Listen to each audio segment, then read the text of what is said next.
Olá pessoal, sejam todos muito bem-vindos para mais uma live do IGEDS. Hoje a gente vai estar falando um pouquinho sobre pacientes com doenças raras, mais uma live do nosso esquenta de lançamento da nossa Masterclass, que vai ser dia 11, lançamento do nosso primeiro curso.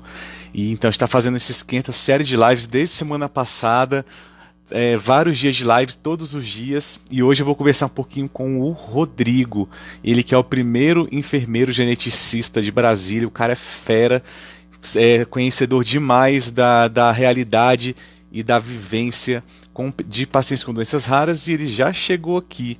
Enquanto ele está entrando, eu vou colocando aqui, eu vou falar um pouquinho, para quem ainda não sabe, sobre o IGEDS, é o Instituto Jurídico de Estudos, uma proposta diferenciada de realmente quebrar barreiras, quebrar paradigmas, furar bolhas e trazer aí novas discussões sobre o direito da saúde, com cursos, formação e com uma série de várias surpresas que a gente vai apresentar para vocês aí no dia 11. Fala, Rodrigo, meu amigo. Boa noite, cara. Como é que você tá? Tudo bem, Fabrício. Muito satisfeito de poder conversar contigo. Acho que é a primeira vez que a gente faz live juntos, né? Apesar da gente trabalhar junto tem tanto tempo, né? Primeira vez, Para quem não sabe, pessoal, o Rodrigo, a gente se conheceu no Força Tarefa. Ele é um grande enfermeiro, um cara que eu admiro demais. Eu aprendi muito com ele também, nas atuações, das aulas que ele dá sempre nas reuniões que a gente participa. Então, ele é um cara que é muito aguerrido, muito atuante, presidente do Conselho de Saúde de Brasília. Então, assim, ele tem realmente uma vivência muito grande, trabalha demais, corre atrás demais e está sempre à disposição. Eu gosto muito de você, viu, Rodrigo? E estou muito feliz de poder estar conversando aqui contigo hoje. Eu queria que você pudesse se apresentar um pouquinho para o pessoal que não te conhece ainda, falar um pouquinho de você, quem é você. Então, sou o Rodrigo, né? Enfermeiro, né? Primeiro enfermeiro geneticista, como você falou, de Brasília, mas juntos no Brasil já somos 10, né, certificados hoje, que atua nas diversas áreas da genética, né? Desde a oncogenética, Uhum. neurogenética, né?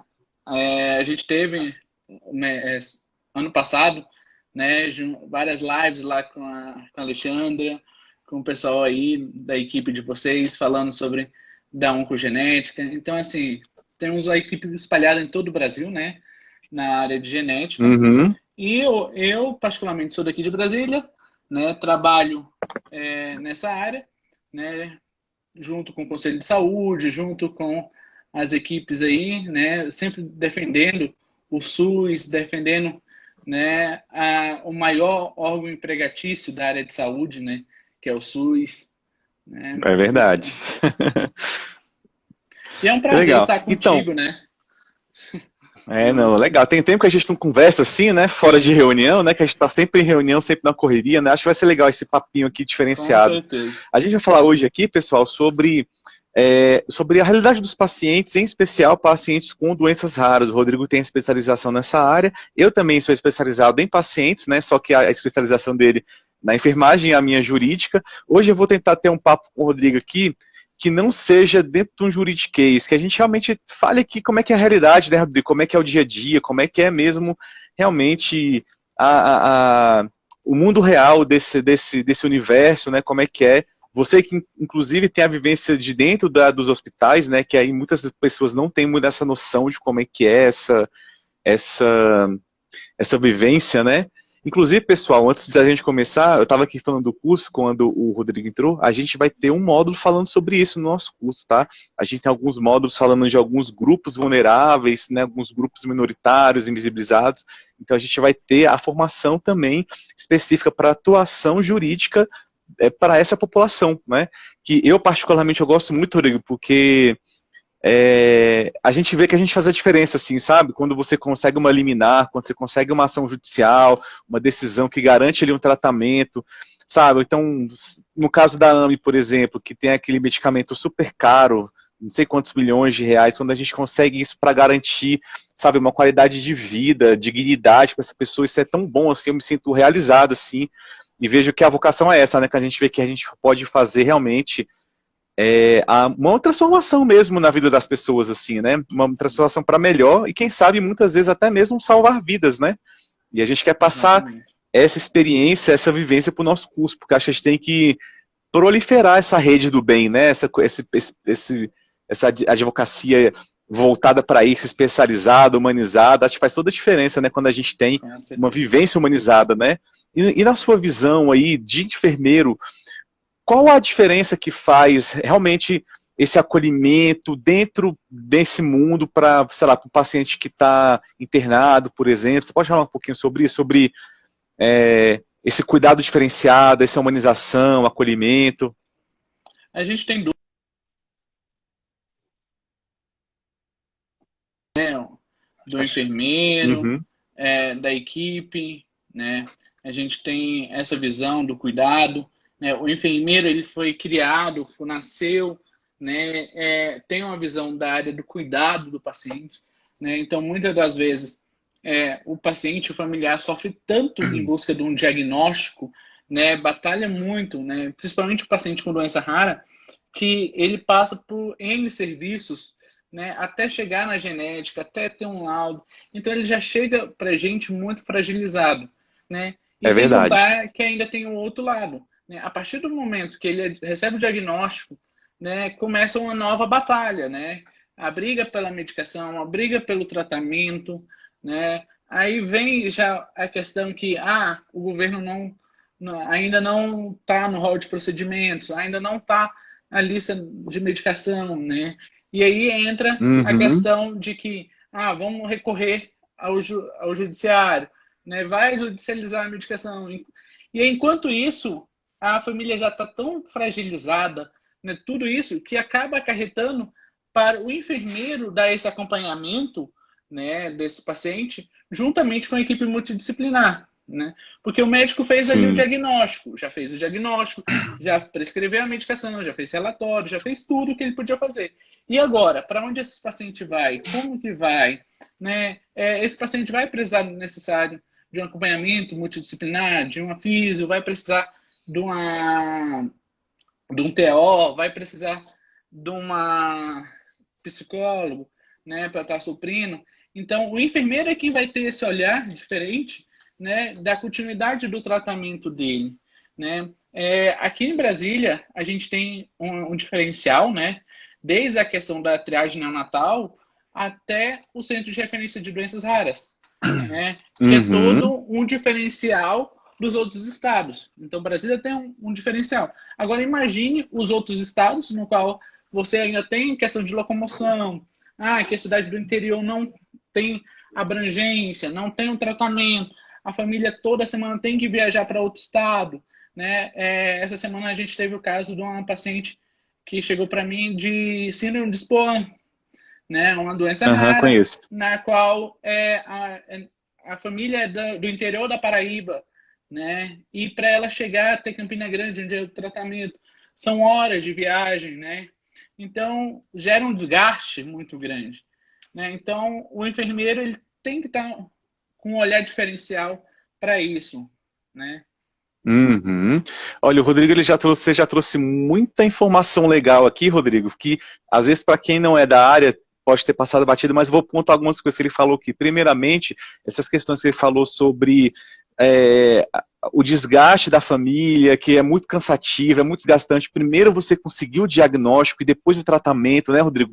Só para conseguir um diagnóstico, muitas vezes é uma luta, porque doenças raras, os profissionais não são especializados, não conseguem identificar, os exames não identificam e tal. Então, realmente acontece muito esse desgaste mesmo da família, em especial da cuidadora. E eu estou falando da Sim. cuidadora no feminino porque 99% das vezes o cuidador é a mãe, né? Que é quem abre mão da sua carreira, quem abre mão do seu trabalho, muitas vezes até da sua vida pessoal, para ficar muitas vezes 24/7 cuidando do filho, né? Vai Pode abrir fazer alguma mão, coisa? até da sua própria família, né? Porque geralmente quando o pai, geralmente quando a criança tem uma doença rara, né? Geralmente o primeiro a sair, muitas das vezes, tá? Não é todas as vezes, mas muitas das vezes quem é o primeiro a fugir dessa pressão é o pai. O pai vai, Infelizmente. larga, né? Deixa a criança não vai poder trabalhar. É o exemplo que eu dou muito, né? Naquela questão da triagem neonatal. né? Na triagem Uhum. neonatal, quando você tem um diagnóstico precoce, você tem direito a tratamento.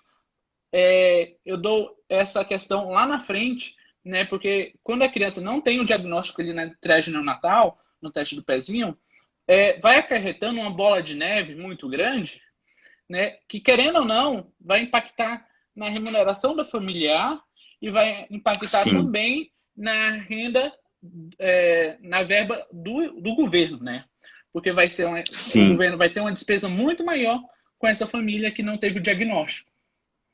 É verdade, é verdade. Inclusive, a gente pode observar muito esse fenômeno, pessoal, do abandono parental mesmo, que é uma realidade.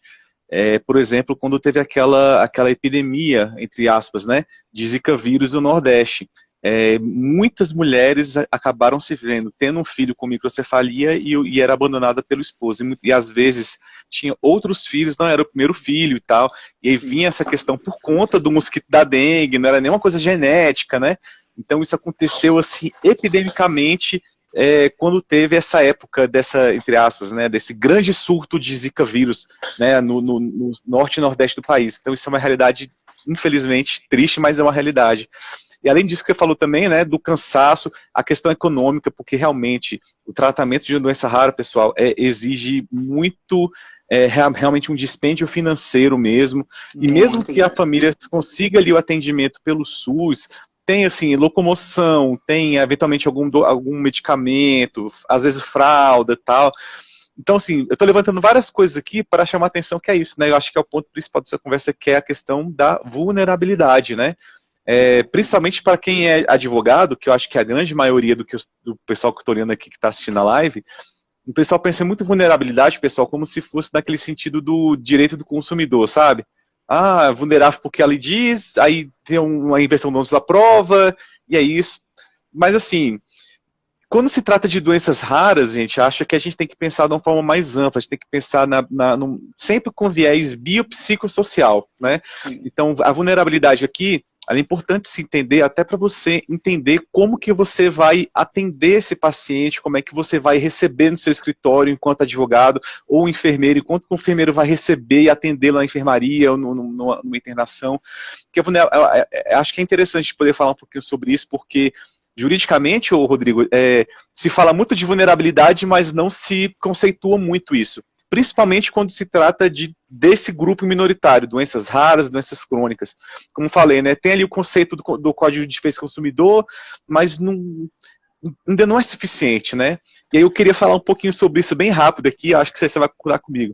A gente tem que pensar aqui, colegas advogados, principalmente, que vulnerabilidade ele não é uma qualidade do ser, mas sim uma circunstância que ele se encontra.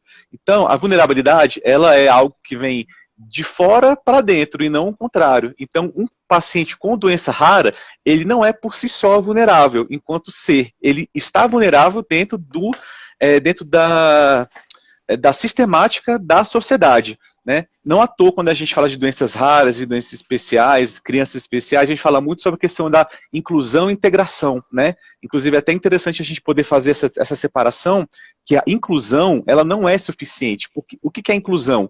Você vai pegar aquela pessoa, vai incluí-la na sociedade e fala, a partir daqui você se vira para você fazer parte dessa sociedade. Então, a inclusão já é um termo já ultrapassado. Agora a gente tem que integrar essa pessoa à sociedade para que ela realmente faça parte integrante da sociedade. E aí você inverte a lógica. Você vai integrar esse indivíduo na sociedade e a sociedade que vai se moldar em prol desse indivíduo. Então, assim, é um conceito muito mais amplo e que reflete muito, inclusive, nessa visão de vulnerabilidade. A gente entender o vulnerável não como uma pessoa fraca ou uma pessoa dependente, mas ser uma pessoa que está posta em condições específicas. Então, a vulnerabilidade ela pode ser econômica, por falta de recursos, pode ser social, porque ela não consegue ter a convivência na sociedade, a sociedade não dá essa integração para ela, pode ser familiar, inclusive, porque a gente falou aqui do caso das cuidadoras, né? Muitas vezes essa mulher cuidadora se vê isolada do seu convívio social e até mesmo da família, como o Rodrigo falou, pode ser familiar. Uma pessoa com doença rara, muitas doenças raras elas são invisíveis e a própria família não entende isso. e às vezes acha que essa pessoa que sente dores, sente toda sorte de sintomas, é preguiçoso com a vida, não sei o que, e faz toda sorte de julgamento quando a pessoa na verdade está sofrendo. Então são vários aspectos que são fora da pessoa e que a tornam vulnerável, né? Eu acho que é importante que a gente tenha esse início assim, Rodrigo, da gente falar que a pessoa é vulnerável não é porque ela é fraca, porque ela é dependente ou porque ela não é, sei lá, qualificada, qualquer coisa do tipo. Não é uma qualidade do ser, mas sim é uma condição que ela foi colocada lá. Sim. Né, muitas vezes ela foi obrigada a estar lá, né, nessa vulnerabilidade. Né? Não teve escolha, né? Não tem escolha. Né? O paciente com doença Pois é. rara, ele não tem escolha de ter. Né? Ele não foi uma opção para ele. Né? Uma das coisas que até eu brinco, né, quando a pessoa chega para mim e fala, a pessoa é portador de necessidade especial. Cara, desculpa falar isso, né, mas ninguém porta uma doença, né? Ninguém tem Exatamente. a doença porque quer, né? É a pessoa com deficiência, né? Uma das novas atualização da linguagem portuguesa, né? Uma coisa, Fabrício, que você falou e que eu gosto de falar muito por exemplo, é o poder do Estado. Não falamos sobre política, né? Mas sim sobre o tratamento de políticas públicas. De políticas públicas, porque assim o Estado ele tem uma grande importância nisso, né? Vamos dar um exemplo, né, da questão de muitas das doenças da triagem neonatal, né? Hoje, por lei, né, através do Código do Estatuto da Criança e do Adolescente, né, que é a única lei que a gente tem que garante a triagem neonatal, né, sobre isso, que eu até acho uma questão que, tipo, por que a gente não tem outras leis, né, de saúde mesmo, que falam sobre isso? E sim o Estatuto da Criança e do Adolescente que garante isso daí ainda, né, porque se não fosse isso, a gente não teria uma outra legislação que fale sobre triagem neonatal, né, e nisso, a triagem neonatal, na maioria dos estados, é feito em 6 patologias. Né? A gente só tem um exemplo de 3 estados, que é Paraíba, Brasília e Rio Grande do Sul, né, que tem a teste do pezinho ampliado. Né? A gente vive hoje na pandemia aí, que está falando muito sobre vacina. Né? Então, eu gosto de comparar muito grande a triagem neonatal ao sistema de vacina, né? Porque você não tem a doença, você é vacinado, né? E provavelmente você não venha a ter mais essa doença, né? A triagem neonatal, ela vai fazer a mesma coisa, né? Vai diagnosticar, vai fazer o exame, a criança nasce, faz o exame, né? E se diagnosticado, ela vai ter um tratamento. Se não, ela vai viver normalmente. Exatamente. Né? E aí é onde a gente entra na questão de políticas públicas, porque essa pessoa que está ali, que fez a triagem neonatal, ela já com a renda maior, já com o diagnóstico precoce, ela vai começar as terapias de reposição enzimática, vai começar outras terapias, né? E ela vai ter menos sequelas. Consequentemente, essa criança vai estar lá na frente podendo ir para o mercado de trabalho. E aí lá na frente... Gastando menos com tratamento, porque não tem sintomas mais graves, porque já tratou precocemente também. E o governo vai estar recolhendo impostos, porque ela vai estar pagando INSS. Vai estar fazendo várias questões. Agora imagine se essa mesma criança, não teve diagnóstico, começa a ter sequelas, ela não vai poder trabalhar, não vai poder pagar INSS, aí ela entra para um benefício de prestação continuada. Depois disso, a mãe ela não vai poder trabalhar, não vai poder também contribuir para o INSS, né? Vamos dizer assim, né? E aí vai gerando uma bola de neve, porque aí o Estado vai ter que pagar benefícios, o Estado vai ter que pagar medicação, o Estado vai ter que garantir outros direitos delas. Então, vamos fechar a conta. A conta não vai fechar se não ter o teste garantido, né? Então, uma das coisas que a gente, tanto profissional de saúde, como os profissionais do direito, de outras áreas, né? Hoje, eu estava lendo até uma matéria que a gente deixa de ser equipe multidisciplinar, né? Hoje já nos hospitais, para ser uma equipe disciplinar, né? Porque hoje a gente não Exatamente. precisa mais só de profissionais de saúde ali para o atendimento do paciente. A gente precisa também do profissional de saúde, a gente precisa também do profissional de assistente social, né? A gente precisa do pessoal do direito, tudo para garantir uma Uhum, boa terapia para aquele paciente, né? Então, a verdade. gente hoje precisa que todas as áreas de atuação, né, esteja focado no tratamento disso. Então, hoje a gente precisa não só da equipe multidisciplinar de saúde, mas sim de Mas todas as transdisciplinar. áreas. Eu concordo plenamente. Antes de comentar esse comentário seu que você falou uma coisa que eu gosto muito, ó, a Lina disse aqui, ó, é muito bom o esclarecimento sobre a questão da vulnerabilidade. Lina, é importante mesmo a gente pensar um pouco fora da caixinha e a gente entender o conceito das coisas, né? Eu gosto muito realmente de prezar pela precisão da palavra, pela etimologia mesmo das palavras, da gente entender. A gente vive a gente está vivendo uma realidade que muitas vezes as palavras não estão significando o que elas são. Então a gente ter esse resgate muitas vezes é importante, porque isso muda tudo, muda o jeito como você vai ver um paciente, como você vai atender e sabe, atuar profissionalmente, inclusive seja de qual área for, né? Tem também uma pergunta aqui da Bela, como faço para trabalhar com vocês, assistente ou estagiária? Bela, em breve, a gente vai, na Masterclass, a gente vai ter umas oportunidades boas aí, viu? Você não perde por esperar.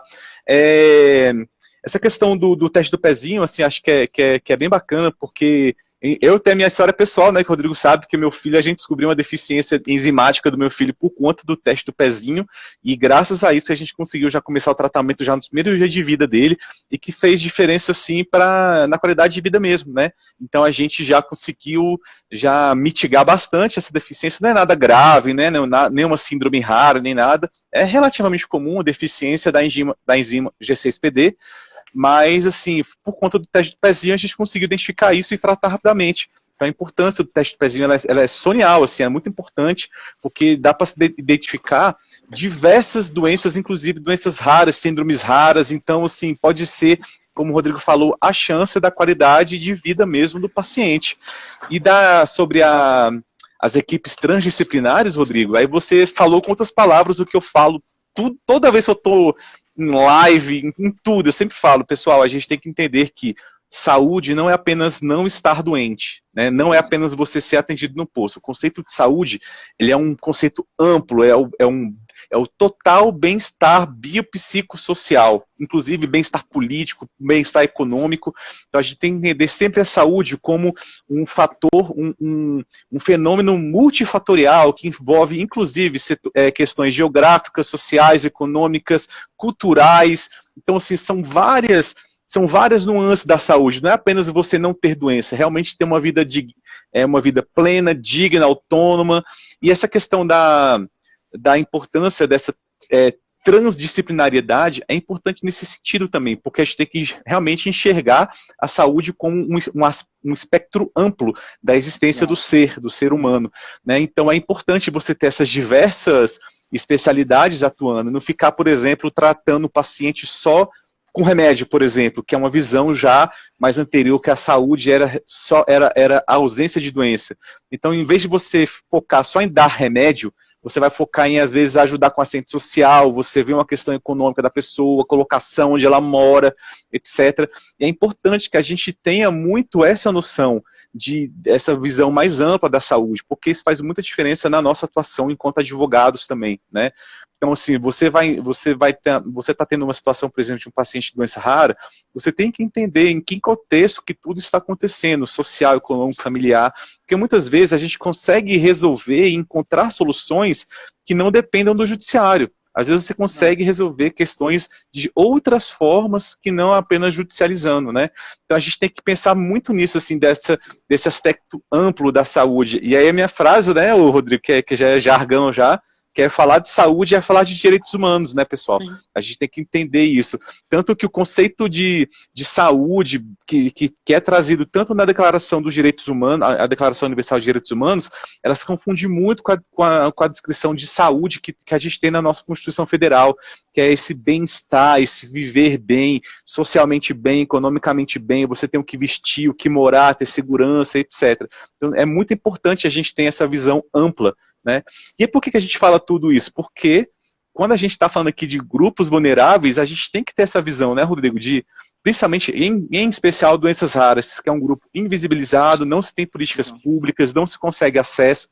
Então a gente tem que entender isso, interiorizar toda essa vasta gama aí de conceitos, de palavrinhas que eu estou falando aqui, para a gente realmente sempre conseguir ver as questões de uma forma mais ampla e encontrar soluções que melhor se adequem para aquele paciente. Seja no judiciário, seja no hospital, né, Rodrigo? Sim. Uma das coisas aqui, que você falou, Fabrício, só para contemplar, é aquela questão, né, a garantia dos direitos humanos do paciente, né? Muitas das vezes, eu mesmo, enquanto profissional de saúde, essas coisas, a gente pensava muito, os direitos humanos só servem para aquela pessoa que está cumprindo medidas, né, judiciais, vamos dizer assim. Mas não. Direito dos manos, né? Você achava que era o direito dos manos, né? Mas não. Sim. Né? Depois, vivendo com vocês, vivendo com as outras, né? A admiração que eu tenho pelo Fabrício, pela lei que está aqui, né, é muito grande. Eu também pude aprender bastante sobre isso, né? Então, assim, também há direito os humanos para o paciente com doenças raras, né? Chegou e o bastante importante é garantir esses direitos humanos, né? Não é porque o paciente está ali que ele não tem direitos mínimos, né, de tratamento. Exatamente. Não tem direitos mínimos, né? Uma coisa que me deixava muito intrigado, muito questionando, é porque muitos dos governos falavam, se eu for cuidar de um paciente com doença rara, né, por que eu tenho que cuidar de um paciente com doença rara se o mesmo custo que eu tenho com esse paciente com doenças raras, eu tenho com vários pacientes de diabetes. 50 mil, né? Então, assim, exatamente. Hoje, para você ver, um paciente com doença rara, se somado a totalidade deles, dá o mesmo número do que um paciente com diabetes. A mesma quantidade. Né? Só que no Brasil nós temos cerca de 15 milhões de pessoas com doenças raras. Exato. 15 milhões, é muita coisa, gente. E diabetes gera em torno dos 14, né? Então, por que não garantir também políticas públicas sobre isso? Né? Então, é uma das visões que a gente tem que pensar, né? Um paciente com doença rara pode ser uma daquela patologia, mas o número de pacientes com doenças raras, né? É verdade. Doenças raras, a gente já chega num patamar de mais de... da última referência que eu tive... Entre 6 e 8 mil. Catalogadas, sem falar as desconhecidas, né? Exato. Pois é. Mas a gente também tem uma subdivisão, né? Por exemplo, MPS, mucopolissacaridose, temos até o tipo 6, né? Então, tem vários... Dentro de uma patologia, tem vários segmentos, né, sobre isso também. Então, é uma das coisas que a gente tem que começar a olhar com um olhar diferente. Eu tenho certeza que muitos não sabiam desse número, né? Então, assim, a partir do momento que a gente leva informação, gera conhecimento, a população ela começa a se empoderar, né? E se empoderar, sim, ela se torna também uma detentora dos seus direitos. Exatamente, expressão de cidadania, né? Esse discurso, Rodrigo, sabe, que, assim, quando se baseia muito essa discussão de saúde em só critérios econômicos, eu já fico com ranço, assim, já fico um pouco na defensiva, digamos assim. Eu não sei a minha palavra que usar, assim, mas eu não gosto muito disso, porque o que a gente vê muito, os colegas que são advogados aqui, que participam de eventos de saúde, eles podem confirmar aqui nos comentários. Inclusive, pessoal, vai deixando seus comentários, vai deixando suas dúvidas aí, tal, vamos participando com a gente aqui, que eu estou conversando com o Rodrigo, mas a conversa é com vocês também, viu? Então a gente vai lendo aqui os comentários também, ó, deixa eu até ler o da Ana aqui, ó, da Lina. A ampla explicação feita pelo enfermeiro Rodrigo sobre ser detectado logo no início as doenças tratáveis pelo teste do pezinho e as consequências disso foi excelente. A gente vai voltar nessa questão do teste do pezinho, porque eu gosto muito desse tema, e eu aprendi bastante com o Rodrigo também, porque ele é muito engajado, pessoal. atuou aí na expansão de alguns testes do pezinhos aí pelo Brasil, então ele sabe muito sobre esse assunto. A gente volta nele daqui a pouco. Mas como eu estava falando aqui sobre essa questão que você falou, diz assim, mas se eu tratar um paciente vai ficar 50 mil sem ser tratado, não sei o quê. Os colegas que são advogados aqui, que participam de congressos, eles também já devem ter ouvido na judicialização, porque se a gente ficar pagando tratamento para um paciente, vários outros vão ficar sem, que os planos de saúde vão quebrar, porque não sei o quê, não sei o quê. Eu não gosto muito desse discurso que se baseia só na questão econômica e financeira, porque a gente está tratando de vidas, pessoal, está tratando de pessoas, sabe? Então, eu sempre falo assim, como é que, para um cara que vem com o discurso deles, como é que eu vou chegar para o meu paciente e vou falar, olha só, a gente tem uma equação que ela está funcionando e você é uma variável imperfeita que atrapalha toda a equação. E a gente não vai poder salvar a sua vida porque você está atrapalhando todo o mecanismo. Como que você fala uma coisa dessa com um paciente com doença rara, ou com doença crônica, qualquer que seja? Então é muito complexo ficar nesse discurso. E a gente tem, assim, que ser realista. E aí eu vou ser até um pouco polêmico, assim, em especial no SUS. Se o SUS fala assim, mas se eu tratar um paciente com doença rara, vai ficar 50 mil se tratar. Desculpa, não é assim. A gente sabe muito bem que o problema do SUS é a gestão, porque se o SUS não tratar esse paciente com doença rara, os outros 50 mil vão continuar sem tratamento. Por quê? Porque a gestão está inefetiva, está ineficaz. Então, assim, isso é um discurso que não condiz muito com a realidade. E assim, como o Rodrigo falou aqui, pessoal, quando há esse diagnóstico precoce, o tratamento precoce, políticas públicas de acesso, teste do pezinho ampliado, possibilidade de acesso a tratamento já, você não tem esse gasto todo. Muitas vezes acontece um gasto muito alto porque não foi tratado no início. Claro que uma doença ou outra realmente... Exatamente. Claro que a gente tem uma doença ou outra que realmente não tem como fugir. A AME, por exemplo, o tratamento precoce dela é o Zolgensma. Eu nunca sei o nome daquele medicamento, é um nome difícil. Sim. Aí realmente, mas é uma exceção à regra ali e tal. Mas a grande maioria das doenças, quando tratadas a contento, a gente mitiga inclusive os gastos. Mas é falta de política pública, né? Aqui, ó, a Alexandra falou aqui, ó, Rodrigo, cadê? Brasil abriga cerca de 14 milhões de doenças com alguma enfermidade rara, ou seja, 1 a cada 16. Parece, Ale, que essa estatística já foi para 14 milhões já tá, que eu vi uns dados hoje, inclusive, por acaso. Então, ou seja, gente, são doenças raras, assim, mas não é tão raro assim, gente, não é tão raro assim, 14 milhões é a população de um país pequeno. Então, assim, né, não é tão poucas pessoas assim a ponto de não se ter um cuidado, uma atenção diferenciada, uma política pública diferenciada, né? Que muitas vezes Você ia falar alguma coisa, Rodrigo? Eu te quebrei, eu te cortei. Não, tranquilo. É que muitas vezes um vizinho, um parente, uma outra pessoa vai ter essa doença. Não é tão raro de se achar hoje na sociedade, né? Você pode conviver e nem saber, né? Exatamente. Você pode conviver com alguém com doença rara e nem saber.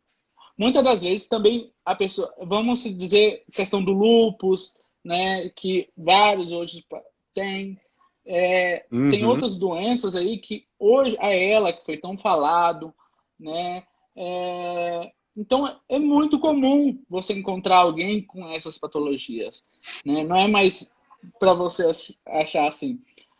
Uma outra coisa que você estava falando, que também é bom salientar, né, que assim, a nossa Constituição hoje, ela garante tratamento para todos, né? Exatamente. E, querendo ou não, o governo vai ter vai ter que custear, né, as doenças. Agora, por que não ele não pensa de uma forma, o gestor não pensa de uma forma mais, eu vou ter essa despesa ali. Então, por que ele fica postergando? Né? Assim, já começa a adiantar o tratamento. Uma das falas que eu não gostei, né, do Ministério da Saúde agora foi que saiu uma reportagem da TV Justiça, na qual eu participei, falando sobre triagem neonatal. Né? E o governo fala em uma nota, depois eu posso até tentar printar essa nota, encaminhar para ti e deixar no meu perfil, no seu, porque ele fala que nem todos os estados estão preparados para a triagem neonatal igual de Brasília, né? Porque não existe tratamento, porque... Gente, isso daí não é que não existe. Hoje, se eu não me engano, se eu não estou enganando, a gente tem mais de 13 centros de referência de doenças raras no Brasil. Né? Sim. A gente tem equipe multidisciplinar em cada local. né? A gente tem a portaria 199 que garante a atenção ao paciente com doença rara, né? É verdade. Então, não há essa justificativa que o Estado não comporta, que o Estado não consegue realizar. Existe pacto entre, por exemplo, o GDF faz, o Distrito de Brasília faz, né? Vamos fazer um pacto de Estado para Estado, né? O Estado de Goiânia, do Goiás, recolhe o exame e manda para Brasília. É possível? É possível. Então, por que a gente não pensa em soluções? Né? Mas É não, o verdade. governo só começa a pensar em que, não posso fazer, não vou fazer, né? E não, quando eu falo governo, gente, é o gestor, tá? O É. gestor que começa a criar empecilhos, né? E ver que aquilo ali não gera muito votos para eles, tá? Uhum. Então, é um jogo de comércio de votos, né? Não posso pagar por voto, né? Que é proibido hoje. Mas muitas vezes ele negocia através disso, É né? verdade. Então é muito Uhum. isso que me deixa ainda muito desmotivado, né? E por um lado desmotivado pessoalmente, mas por outro lado me deixa muito mais querendo brigar mais pela causa, né? Por conta disso, porque eu graças a Deus, nenhuma dos meus familiares tem doença rara, né? Mas não é porque Uhum. nenhum tem que eu não posso brigar pelo Que direito você do não vai paciente com fazer. doença rara, né? Exatamente. Então é isso que a gente Exatamente. tem que começar a pensar, né? Enquanto cidadão, enquanto profissional de saúde, enquanto todos. Não é obrigação de um, é obrigação de todos. É. Agora sim, você falou que nós temos 13 centros de referência pelo país. É muito pouco quando a gente considera que o nosso país tem é, um território continental, assim, né? A Uhum. extensão dele é continental. O ideal é que a gente tivesse no mínimo um em cada estado, ou nas capitais, Com assim, certeza. ou mais, né? Mas assim, já é um começo, né? Já é alguma coisa. No gancho dessa pergunta, dessa questão desses centros de especialização, a Lina fala aqui, ó. O que falta aqui no DF para melhorar o acesso e tratamento? Deixa eu pegar aqui que fugiu. E tratamento de pacientes com doenças raras na fase adulta. Aqui em Brasília, ali, né, a gente é um pouco privilegiado. Querendo ou não, aqui a gente está numa situação muito melhor que muito lugar do país, assim, né? Mas acho que a grande dificuldade, muitas vezes, aqui em Brasília em especial, a gente tem a rede SARA, né, o Hospital SARA, tem vários lugares ali que dá para se conseguir alguma coisa. O acesso realmente é um pouco limitado, talvez se fosse um pouco mais assim, mais acessível mesmo, né? Talvez facilitaria o Hospital da Criança também, a gente tem aqui em É, Brasília, que é um grande diferencial, né, Rodrigo? Fabrício, desculpa te cortar, mas só uma questão que o que falta aqui no Brasília para as doenças raras, né, para isso, é divulgação do governo. Tá? É A verdade. primeira coisa é conscientização. Por quê? O acesso não é difícil, Fabrício. Hoje, por exemplo, a gente tem duas modalidades: criança, né, Sim, que é infantil, o Hospital e da o Criança. adulto. Não, Uhum. não, não é mais o hospital da criança. A área de genética, que é a área que cuida do centro de referência, né? O centro de referência de doenças raras infantil hoje é no HMIB, Ah, tá? isso eu não sabia. E, e Interessante. toda terça-feira tem consulta porta aberta para a entrada de novos pacientes. E Uhum. questão Isso eu não adulto, estava sabendo, muito bom. e questão de adulto, hoje é no Hospital de Apoio de Brasília, no núcleo de genética. Uhum. Então a gente tem as duas portas de entradas para a área de genética, que cuida da maioria dos pacientes com doenças raras, tá? Porque 80% das doenças raras hoje é genética, tá? Sim, Então, assim, o que falta não é muito profissional, essas coisas, né? Brasília tem o maior número, tirando Porto Alegre, Brasília tem o maior número de geneticistas hoje dentro da Secretaria de Saúde. São 9 geneticistas, né? Então, a uhum. gente tem o maior ganho. O que está faltando mesmo é a conscientização e a divulgação do Estado sobre isso, né? Porque É muitas vezes verdade. ninguém sabe onde recorrer, o que recorrer, né? Aí a criança quando é diagnosticada ali no hospital, né? Aí sim, ela pode ser encaminhada para o hospital da criança, ela pode ser encaminhada até mesmo para acompanhamento ali no HMIB, né? Já o adulto já tem ao hospital de apoio ali, e toda a equipe é sensacional. Eu admiro muito, né, a equipe, porque foi lá onde que eu comecei a minha área de genética, né, a doutora É Terezinha, verdade. coordenadora. Mas isso, Então, infelizmente, não é realidade no Brasil inteiro, né? Aqui não é temos um realidade. privilégio nosso, né? Aqui a gente, além de ter a triagem neonatal ampliado, a triagem neonatal já é dentro do sistema da genética, né? Então, a paciente que já tem ali o diagnóstico, ele já vai passar por geneticista, né, nos primeiros anos. Então, a terapia é muito mais rápida, né, sobre isso. Só que falta conhecimento da população de Brasília para isso. E eu tenho certeza que se a população soubesse mais, ela teria se empoderado mais disso e a gente teria alcançado muito mais coisas, né? Porque até hoje Com certeza. não foi criar. Existe. Eu trabalhei junto com várias equipes para obtenção de recursos, né, de emendas parlamentares para a criação do espaço físico mesmo do hospital de referência de doenças raras, que já tem projeto, já tem tudo, né? Então a gente trabalhou para isso. Para deixar um pouquinho o que a gente fala do puxadinho do hospital de apoio, porque a genética ela fica atrás ali do hospital de apoio, então falta salas, falta um monte de coisa ainda para o serviço fluir, né? Mas, querendo ou não, Brasília é um referencial de vários estados, né? Isso é Brasília ela verdade. só perde na área de genética para Porto Alegre, e Porto Alegre, querendo ou não, é onde que fabrica, vamos dizer assim, os geneticistas, né? Então, e Brasília, se Deus quiser, vai ser o primeiro estado a ter a residência multidisciplinar em genética. Que legal. Me fala um pouquinho sobre essa residência aí, então, para a gente poder entender também. Tá.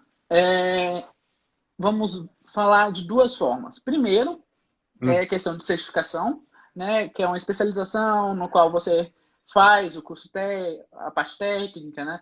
E é uma pós, vamos dizer assim, né? Que todo mundo tem. Só que a residência ela é um pouquinho diferente. A residência é a área que você escolhe, né? Então você vai estudar e trabalhar no serviço. Então, além da parte teórica, você vai ter a vivência, né, da residência. Então, você vai estar todo dia, né, em contato com o paciente, você vai estar todo o tempo em contato com o serviço, né? Então, a diferença é essa, né? E querendo ou não, a residência é remunerada também. Que querendo não faz diferença, né? É importante. A Osana falou aqui, Osana querida, que bom que você está aí com a gente mais uma vez. Obrigado por sempre estar aí apoiando, viu? Ela falou que então a realidade aí é diferente das demais cidades. Foi por isso que eu falei, Osana, que aqui em Brasília a gente é privilegiado nesse sentido. A gente tem um pouco mais de acesso. E como eu estava falando aí, do Rodrigo, da dificuldade, era justamente essa, a dificuldade da informação, que as pessoas não ficam sabendo, né? Isso é um desafio ainda a gente a se superar, pelo menos aqui em Brasília. E realmente, Osana, em outros estados não tem essa realidade, o acesso é mais complicado, porque você não tem, muitas vezes, até mesmo especialista, né, Rodrigo? Ainda mais se for no interior, então, assim, tem que viajar para a capital e tal, então vira realmente uma gestão, digamos assim, da família, do paciente, um pouco mais complexa, né? Mas, assim, o SUS, ele dá essa possibilidade, né? Dá. Assim, querendo ou não. O ideal é que, assim, fosse fácil em todos os lugares, mas infelizmente não é. Mas, assim, isso é uma coisa do SUS. Inclusive, até é interessante que a gente poder falar isso, né? Por que o SUS, ele trata doenças raras, assim, né? A gente teve aquela polêmica há um tempo atrás, não sei se você lembra aí, Rodrigo, da privatização do SUS, até fiz vídeo falando sobre isso e tal, que falaram que ia privatizar o SUS. Pessoal, não tem jeito, tá? Isso é cláusula pétrea, então nem temam por isso. Mas é só para ser mais uma desculpa para a gente defender o SUS, né? Porque qual um grande diferencial do SUS para o sistema privado? É que o sistema privado ele vai ter um cuidado de ele fomentar tratamentos que trazem um retorno financeiro, isso é claro, não tem como ser diferente disso, né? Até porque as instituições têm que se manter.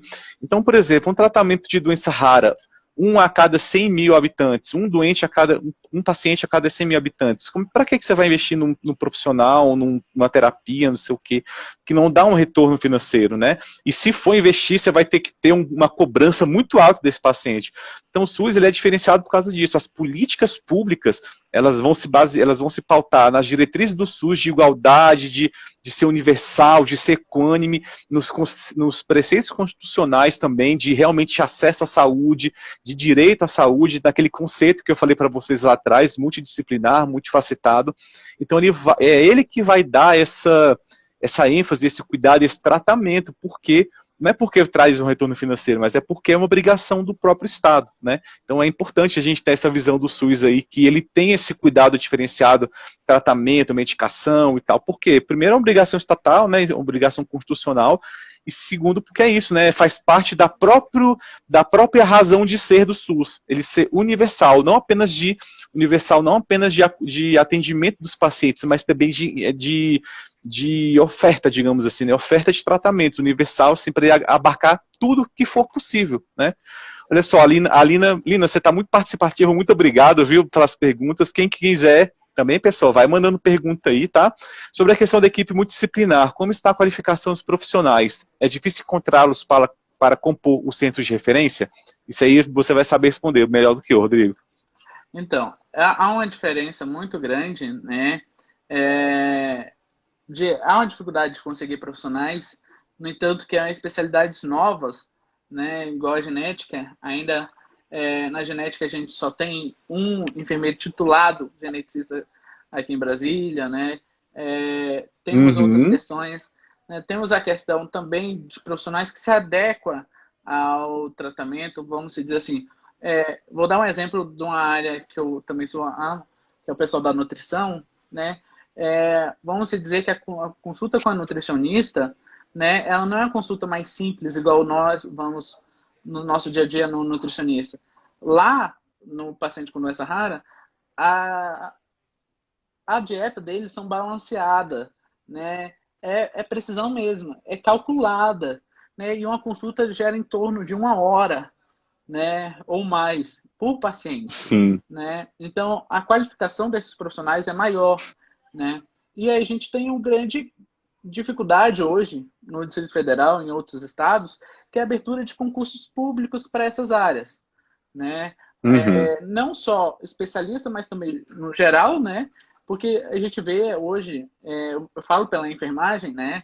Que é onde eu posso ter um domínio de falar, e na qual a Deise, nossa presidente do sindicato daqui, né? E o presidente do Corém também fala sobre isso, né? Que hoje o dimensionamento de enfermagem dos hospitais em si já é deficitário, né? Já há um déficit muito grande, né? Agora imagine o profissional especialista, né? Aí que não há, né? Então falta também essa questão de gente qualificada para atender esses pacientes, né? E aí é onde entra também um sufoco familiar, porque se você não é atendido pela uma equipe, pelo especialista que vai entender seu problema, que vai ter sua visão ali diferente, né?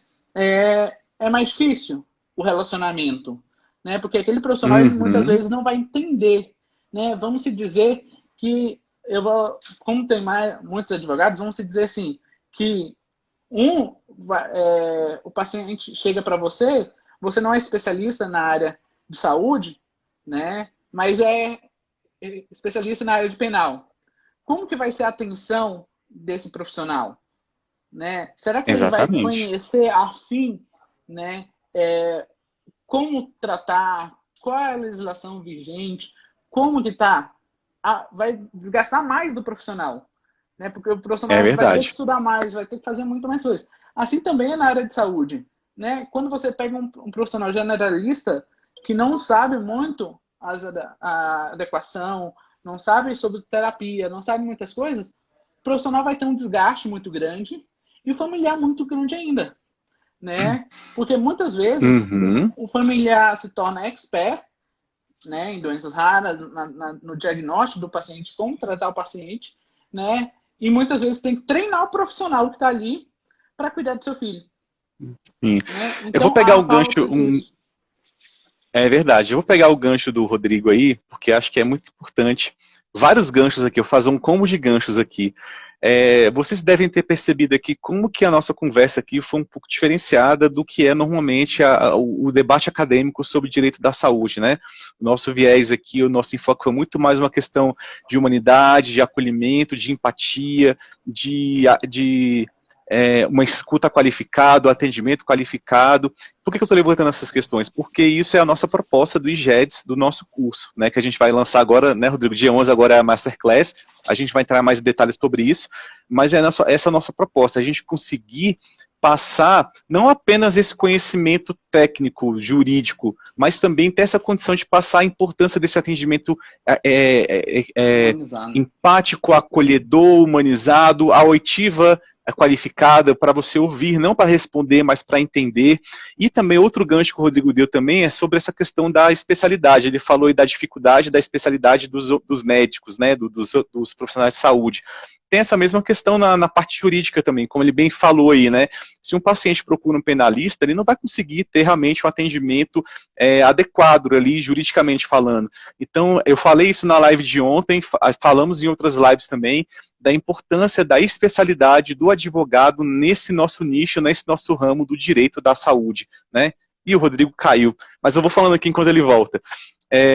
Hoje em dia, pessoal, para se atuar na área da saúde, na área do direito médico da saúde, não basta você ser um civilista ou um consumirista. Você ser um advogado generalista já não é suficiente para você realmente ter um atendimento adequado e, principalmente, uma atuação efetiva, eficaz, precisa, técnica junto ao judiciário. O judiciário está se tornando cada vez mais exigente com os advogados e exigindo cada vez mais precisão, excelência, técnica, conhecimento da atuação. Deixa eu chamar aqui o Rodrigo enquanto isso. E a nossa ideia do nosso curso é justamente fazer essa qualificação, não é nem formação, gente, eu até gosto de usar o termo de qualificação mesmo, porque é importante essa especialidade do advogado na atuação, de saber, porque assim, gente, é claro que você vai conseguir atuar com conhecimento do civil, com conhecimento do consumidor, você até consegue atuar, mas a área ela tem particularidades, ela tem nuances que não basta ser generalista, você realmente tem que se especializar, e essa é a nossa proposta aí, não apenas do IGEDS, que a proposta do IGEDS é fomentar o debate, qualificar o debate, contribuir para o meio, ser mais um elo de uma grande corrente de apoio, de ajuda, de especialização, mas esse curso é isso, fazer com que o advogado ele realmente se torne especialista na área. Fizeram a pergunta para a gente, Rodrigo, numa outra live, falando assim, mas com esse curso eu já consigo sair atuando? A nossa ideia é, você se formou agora, não sabe o que vai fazer, para qual ramo vai seguir, porque todo mundo forma meio perdido, assim, né? Com esse curso, a nossa ideia é que você sai assim, acabou o curso, no dia seguinte você já pode atender qualquer paciente com qualidade, com técnica, com precisão, com excelência. Inclusive pacientes com doenças raras, que já é um atendimento diferenciado, que tem outras nuances diferenciadas. E aí outras coisas que o Rodrigo falou que também sobre a dificuldade até mesmo dos profissionais de saúde também. É importante que o advogado também tenha esse conhecimento dos dois lados. A gente falou bastante paciente, mas o Rodrigo também trouxe um pouco da realidade do profissional. É importante também que o advogado esteja qualificado até mesmo para amparar esse profissional de saúde. Exatamente. Também, que muitas vezes ele vai precisar, assim, uma judicialização. A gente teve, ontem na live de ontem também, eu comentei que eu vi uma estatística falando que acho que atualmente a cada 1 hora 3 médicos são processados, alguma coisa assim, eu não lembro bem a estatística, sinceramente. Teve aumento de não sei quanto, 1.300%, alguma coisa assim. Isso é um reflexo, pessoal, dos nossos tempos, tá? Todo mundo, sabe, hoje todo mundo tem informação, o Dr. Google tá aí, os pacientes estão mais empoderados, a relação médico, nem médico, a relação profissional de saúde, paciente, se transformou, não é mais vertical, agora é horizontal, então tem várias nuances aí.